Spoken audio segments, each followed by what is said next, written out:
Meus queridos, olha só, agora é um testemunho, mas um testemunho marcante.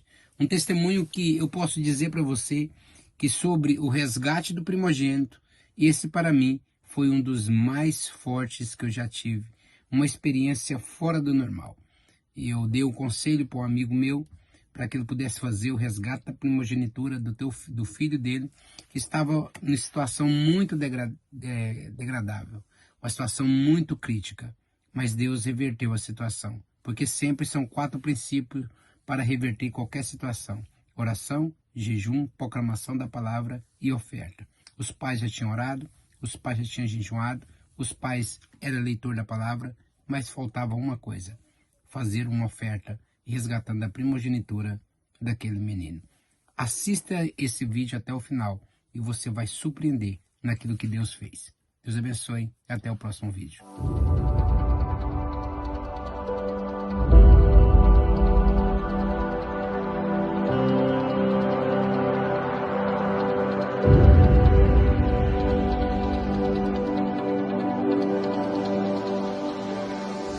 Eu sou a Kathleen Moura, sou esposa do Leonardo, mãe do Leozinho. Chamo Leonardo Maciel Moura, esposo de Kathleen Moura, pai de Leonardo Maciel Marialva Moura. Leozinho. Há 10 anos nós tínhamos esse desejo ardente no coração de ter o fruto do nosso amor, né? Nossa aliança. A gente teve algumas perdas dentro desse tempo. Leozinho, ele é uma terceira gravidez. Algumas vezes eu pensei que fosse impossível a gravidez. Eu acho que perder a fé não, mas ficar um pouco angustiado para que a promessa se cumprisse o quanto antes sim. Eu acho que eu fui meio Sara, viu? Bem sim. O que reanimou e reacendeu a chama é que em 2019 eu tive uma perda terrível, que foi a perda do meu pai. E naquela época nós pertencemos a um ministério chamado Rocha Viva, que é pastoreado pela bispa Marlinda Dávila. E aí um dia num culto a minha esposa recebeu a palavra que o Senhor tinha arrancado dela algo muito precioso, algo muito... Uma parte de mim, porém ele ia preencher aquela parte. E veio a promessa novamente, através da vida dela, né? Que nós teríamos o Leozinho. O Leozinho não, teríamos um bebê, né? E ela me falou que seria um menino. E aí aquela palavra fez com que nós voltássemos a orar por isso. A gravidez, ela estava sendo programada, foi um planejamento nosso. E o médico deu sim e a gente, né, programou. E aí... A minha oração era que o Léo nascesse em novembro, porque novembro era quando nós comemorávamos a data de aniversário do meu sogro. Queríamos programar a partir de janeiro para que em 9 meses da gestação ele pudesse nascer em novembro. Só que o nosso cálculo estava tudo errado. Graças a Deus a gente não é muito bom em exatos. E não engravidamos em janeiro. E aí bateu uma frustração. Passou fevereiro. Os nossos cálculos estavam totalmente errados e tudo está debaixo do controle do Eterno. E no mês seguinte ela engravidou. E aí a conta do Eterno ela é perfeita, porque o Léo nasceu em novembro. E quando nós descobrimos, eu estava com 3 semanas de gravidez. Ficamos extremamente felizes, surpresos, quando fizemos o teste da farmácia em casa. Olhamos um para o outro, não queríamos que aquela segunda pastinha estava aparecendo ali e ajoelhamos para agradecer ao Eterno, porque depois de tantos anos, um positivo, depois de tantos negativos. Rapaz, foi um misto de alegria, de euforia, de preocupação. Porém, quando nós fizemos esse exame deu positivo, entrei em contato com a médica, também tínhamos a suspeita de estarmos com Covid, que eu estava com falta de ar, e aí ela passou os 2 pedidos de exame, e os 2 deram positivo. Então, eu estava grávida e também estava com Covid. Então, a gente recebe uma palavra aqui. Que era uma gravidez que poderia não vingar. Em virtude do Covid, como tudo era muito novo, era um risco muito grande, né? Depois de alguns dias, o quadro do Covid foi piorando e quando eu fui internada, os médicos foram fazer alguns exames,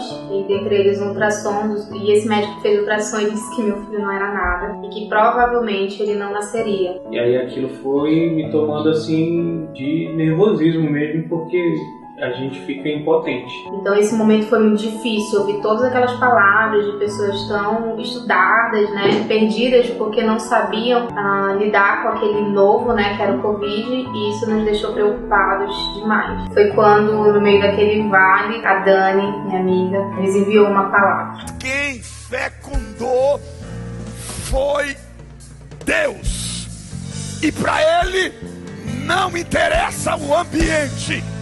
Vai gerar, vai crescer, vai se desenvolver e vai nascer.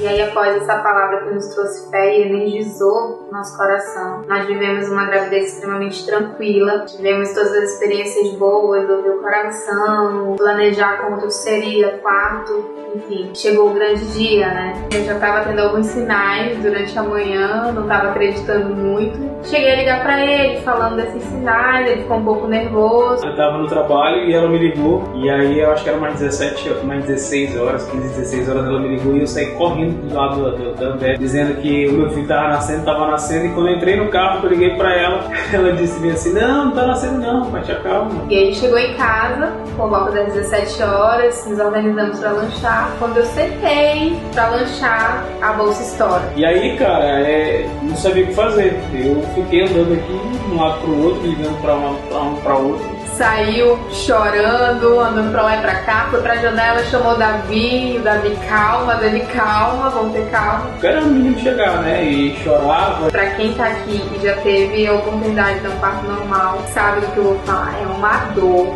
que a gente espera, mas não acredita que é possível existir aquela dor. Quando foi às 11 horas, 11h30 da noite, a gente foi pro hospital. E aí começa todo o processo. Foi muito engraçado que durante esse processo, meu parto ele foi um parto avalante, que é um parto que dilata de uma dilatação de 1 centímetro para 10 é muito rápido, porém a dor é muito intensa, não tem espaço de contrações e no meio disso tudo eu mordi o Leonardo, sim, ele foi mordido. Rapaz, ela me deu uma mordida aqui, cara, que eu vou te dizer, se essa era a dor de ter um menino, acho que mordeu aqui, que quase arranca meus ossinhos. E foi muito engraçado, ele ficou traumatizado por conta da dor e me ver naquele processo, mas foi necessário, são as dores de parto. E aí, rapaz, o abençoado nasceu. Então, 2h34 ali da manhã, eu lembro que eu olhava pro relógio, uma das maiores emoções da minha vida foi o nascimento dele. Porém, quando o Léo nasceu, ele teve uma dificuldade respiratória. Teve que passar, naquele momento ali, por 3 ciclos de reanimação. O Léo teve a primeira convulsão. A mim, estava entendendo o que estava acontecendo. Depois teve uma segunda convulsão. E aí, após essa segunda convulsão, os médicos entraram aí com medicação bem pesada nele para estabilizar.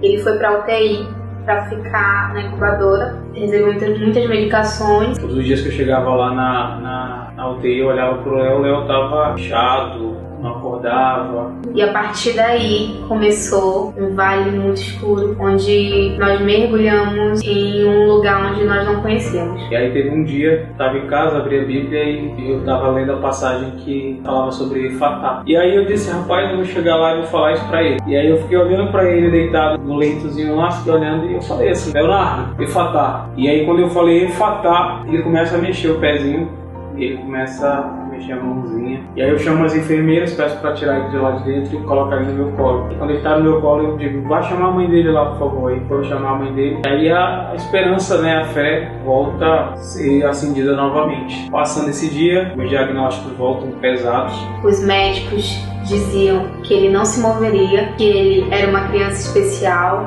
exatamente com essas palavras, que ele não sairia dali sem que fosse com uma sonda. Ele não tinha data para sair, né? As notícias não eram boas. E aí eu lembro que eu saí daquele hospital bem destruído, cara. E assim, eu só queria fazer 2 coisas: ir pra minha casa e falar com o Davi. Isso eram as 2 coisas que eu tinha na minha cabeça. Cara, eu preciso chegar na minha casa, eu preciso falar com o Davi.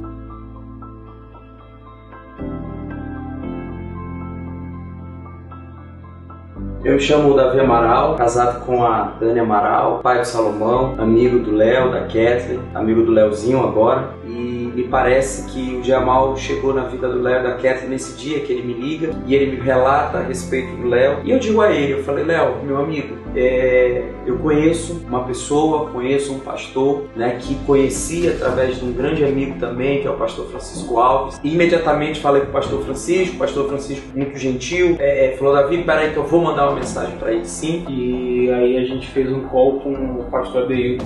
E aí o pastor Adeildo me fala um pouco do testemunho dele de vida, os desafios que ele havia passado e a forma que ele havia conseguido conquistar, lograr êxito, né? E aí eu entendi o que era para ser feito. Eu precisava tirar uma oferta pela vida do meu filho. E eu limpei as contas. Tudo que eu tinha, a gente limpou, tirou uma oferta diante do altar para que a gente tivesse o resgate do Leonardo. O Leonardo é o nosso primogênito. E aí, a partir do momento que a gente fez esse voto aí, essa oferta, o Leonardo ele começou a ter uma recuperação assim espetacular, algo inacreditável quando a gente fala com os olhos da medicina. E ali foi o início de uma virada. Ali foi o início que tudo aquilo que nós estávamos clamando, orando, pedindo, algo enviado da parte de Deus, ali foi o momento que o Senhor mudou literalmente a história do Léo, da Kathleen. Quando o Leonardo despertou, ele estava sendo alimentado por sonda, não tinha previsão daquela sonda sair, e nós estávamos ali na UTI, né, no leito dele, e em volta muitos profissionais ali, dentre eles enfermeiros, fisioterapeutas e a fonoaudióloga, que era a pessoa que estava observando como estava a sucção dele e tudo mais. E eu sempre tive fé e estava orando para que o Léo saísse dali sem a sonda, né, que ele saísse dali mamando. E eu cheguei a questionar algumas vezes a doutora e ela disse que provavelmente ele não mamaria porque ele não tinha coordenação de sucção e ele ficaria com sonda, né? Teríamos que ser treinados para lidar com ele. Alimentar. E eu olhei pra ela em volta daquelas pessoas e disse que ele sairia daquele lugar mamando. Ela falou que eu tinha muita fé. Depois que ela saiu daquele lugar, direcionou a minha fonoaudióloga e ela disse pra mim: não ouçam os médicos. Ela foi usada por Deus naquele momento pra me trazer mais fé, sabe? E ela disse: não ouça os médicos. Você conhece seu filho, você tá vendo como ele tá se comportando e você sabe do que ele é capaz. Mas ali eu sabia do que Deus era capaz, do que ele poderia fazer. Então, depois de algum tempo, ele ia receber a alta. E na manhã daquela alta, eu olhei para as enfermeiras e disse: vamos tentar colocar ele no seio para mamar, porque ele estava com sonda ainda. E elas me ajudaram, né? Elas colocaram ele ficou tentando e ele conseguiu fazer a sucção. Ele começou a mamar no dia da alta dele. E aí elas correram todo mundo muito feliz. Pediram autorização para tirar a sonda dele, liberaram. E quando iam tirar a sonda dele, o Leozinho, o bebezinho, segurou. E ele mesmo tirou a sonda. Isso foi incrível, que está gravado na minha memória para sempre. E a palavra que foi determinada, que ele sairia da UTI mamando, foi cumprida. Ele saiu daquele lugar.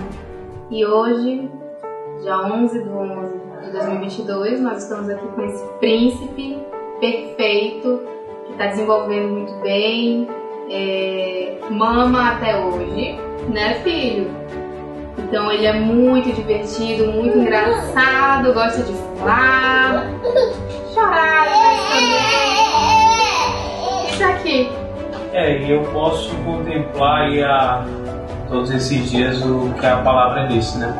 Ele iria nascer, iria crescer, ele iria se desenvolver. E ele tem se desenvolvido dia a dia, graças a Deus.